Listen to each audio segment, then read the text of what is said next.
When whippoorwills call and evening is long, I hurry to my blue heaven. Da da da da da, da da da da da, da da da da da.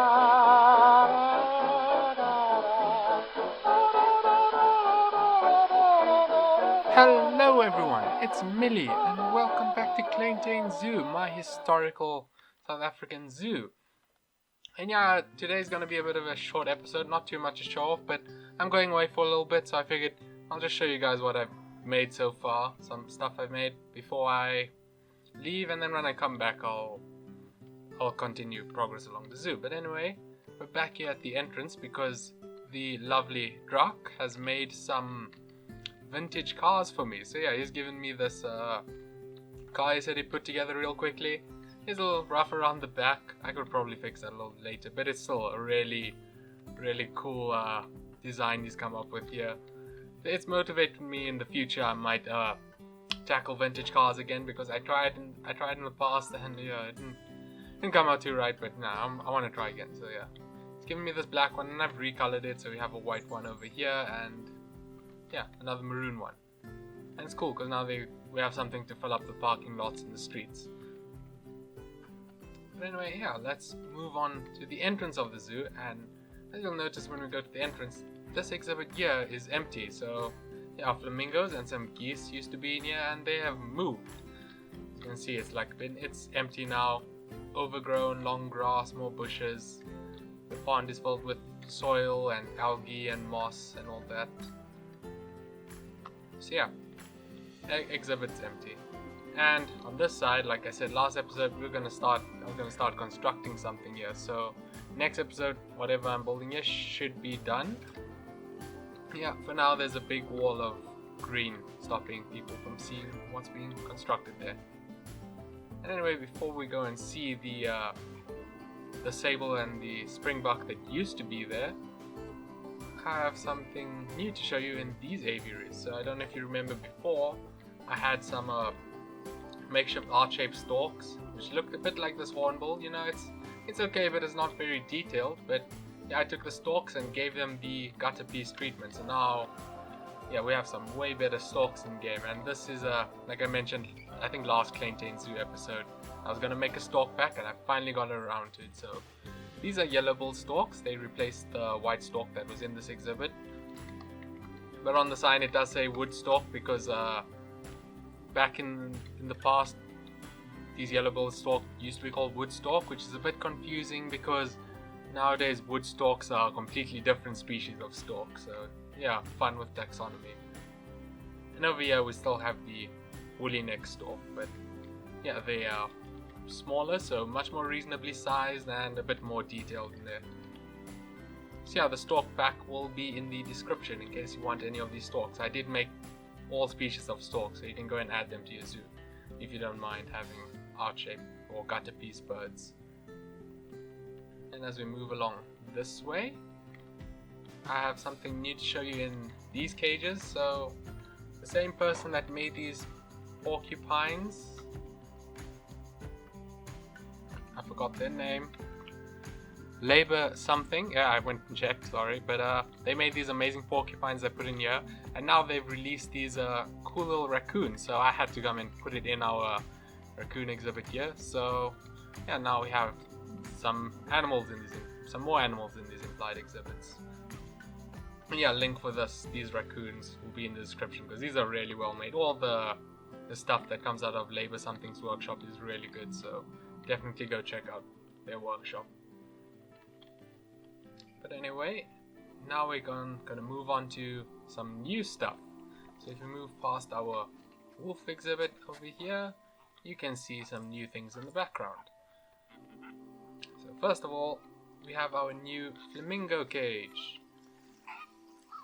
And yeah, I've upped the number of flamingos. We have a few more now, and I've put some geese in this exhibit, the same geese that were with the flamingos previously. These geese can probably use the same treatment I gave the storks, sorry. I could probably redo a lot of the waterfowl I did to make them a bit more detailed and realistically sized. And something for the future. But anyway, we come along here. We also have the white stork. As I said, I did all the storks, so I got white stork as well. Here's one sitting. There's another one just standing out in the open. Yeah, some of the geese is chilling in these little shelters. We've got some more houses back there for the geese, and we have a peafowl. A peahen just sitting here. So yeah, this flamingo pool is based on an old picture I saw that was in the Pretoria Zoo. So it had this bridge and this little island in the middle. I'll throw the picture on screen now so you can see what it looks like. So yeah, you can see the inspiration for this exhibit. And I also put this flamingo feeding tray, and as you can see, the flamingos can actually come and feed on it. The outline does show a little bit, but the water's dirty, so it kind of covers it most of the time. See, like from here, you can't see it. That's cool. Yeah, I really like how this pond turned out. Anyway, next exhibit, we have some black storks. Another one of the storks I made. And some white-faced whistling ducks have decided to come down and chill in the pool that we have here. And alongside them I also have this red daker. This is an animal made by Doc as well, so this is part of his small mammals pack. I'll leave a link for that pack in the description. Yeah, pretty simple exhibit. Just a pond and some shelters, and also I didn't mention, yeah, the banks of the river, the pond, sorry, is covered with these I think these are temple pieces. I use the flat side of these temple pieces so it looks like these slate pieces that kind of cover the banks, and I have the same thing for the flamingos over here. It took a long time to do, but I think it looks cool. The results are decent. So yeah. And the last exhibit in this group of bird cages, pens, is the grey crowned crane. So yeah, these are part of the crane pack that I mentioned, that I made a little bit ago. The link for the cranes will also be in the description, and some more red acres in here. Yeah. So just one thing I want to mention is that in the future, probably not next episode but the episode afterwards, these trees are just gonna suddenly jump out, like grow massively. Mainly because with I want these to be eucalyptus trees, but there's no small eucalyptus trees, so yes, just next episode or next 2 episodes, just know that all of a sudden you're gonna have massive trees here, because I can't really do progressive growth with the eucalyptus trees. Well, I can do it with the gum trees kind of, because you see they have a they have a bit of a more progressive growth system, so I can gradually grow up the gum trees. But with these, the other eucalyptus trees, it's just gonna have to be a sudden small tree, boom, big tree. So yeah, that's just a heads up, because now it's all open, and the next time you look at this, it's probably gonna be very shady. Anyway, yeah, these are the new exhibits for our sable and our springbuck. Yeah, sable, we have a simple pen, just some wires and some mesh. We've got a manger here. This is made with the gutter pieces. I use gutter pieces because we have this 0.5 meter piece that I can use to make it so it's narrow, and use the new old fence post to make this the bars. So the hay just goes in there and the animals can eat that. And yeah, we've got some stables as well. Simple. They can close, the staff can close and open the doors if they want. We've got some containers for water. Yeah, similar thing with the springbuck over here. Got a manger, got the stables, nothing too fancy. Just want you guys to know that whenever you hear me say the word springbuck, is that you probably heard I go through 3 different pronunciations of the word. So there's the English version, which is springbuck. There's the Afrikaans version, which is springbok. But a lot of people say the Afrikaans version with English pronunciation, so they say springbok. And yeah, no, because I try and avoid that, because I know how to say it in Afrikaans. But when I say springbok, it sounds weird to me. So I try and avoid it. I try and say springbuck, but then I subconsciously say springbok, because everyone around me says that.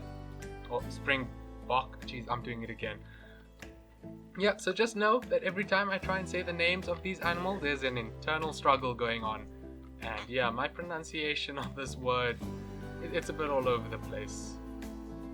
Yeah, we can also check out the back here. We've got an angry arch of a scale, some doors to come in, a gate you can open.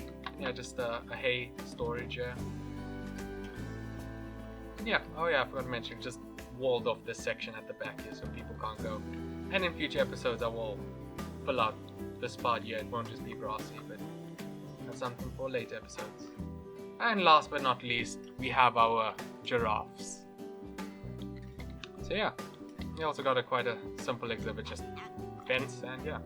I think in the future what I'll do is probably upgrade these exhibits so that they won't have a fence here. You know, you'll have the moat design, so, or like a water moat type thing, so it's fenceless, but since this is the past and those kind of exhibits aren't super common just yet, I wanted to keep the fences in place for now.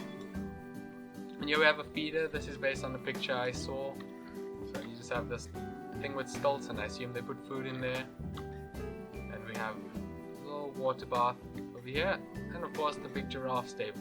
So you can go check out. Yeah, another little hay storage thing, little shade structure. A big door to let the giraffe in, and a small door to let the keepers in. Yeah, we've got two little compartments here. They can fence this thing off in case you want to separate the giraffes. Two big doors that slide across. And yeah, and some feeding baskets at the top so they can put food on the inside. I think this came out quite decent. And the outdoor door over here. Just a fun little story, real quick. The Klein Tuin Zoo, a zoo I've referenced a while in the past, that was open from like the 30s to the 70s in Cape Town. At one point they wanted to get giraffes, and they were transporting the giraffes by train carriage, but they forgot that their trains go through tunnels, so yeah, the giraffes never really made it up. And you know what they say about learning history and repeating it, because in 2014 some giraffes were being transported on a highway, and yeah, there were overhead bridges on the highway, and one of them knocked their head and they didn't make it to the final destination. So yeah, there's not a great history of transporting giraffes in this country. Well, it's just 2 incidents, but it's weird that it happened 2 times, I guess. But I like to think the people in charge of transporting animals at Klein Tuin Zoo thought about that kind of thing, and yeah, our giraffes didn't knock their heads on any tunnels or bridges and came here safely and relatively unharmed and alive. So yeah, that's just a quick story, and that's all I got to show for this episode. Like I said, it's not too much. We've got flamingos, storks, cranes, some hoof stock, yeah. Big tall boys, yeah. And I really like how I use this rock wall that's been here for a while. It's finally been incorporated in the zoo and acts as a barrier. That's a nice backdrop to the exhibits, I think. But yeah, thanks for watching, and I suppose I'll see you guys in the next episode, whenever that may be. It might be a little while before it comes out, but hopefully soon. Yeah, bye!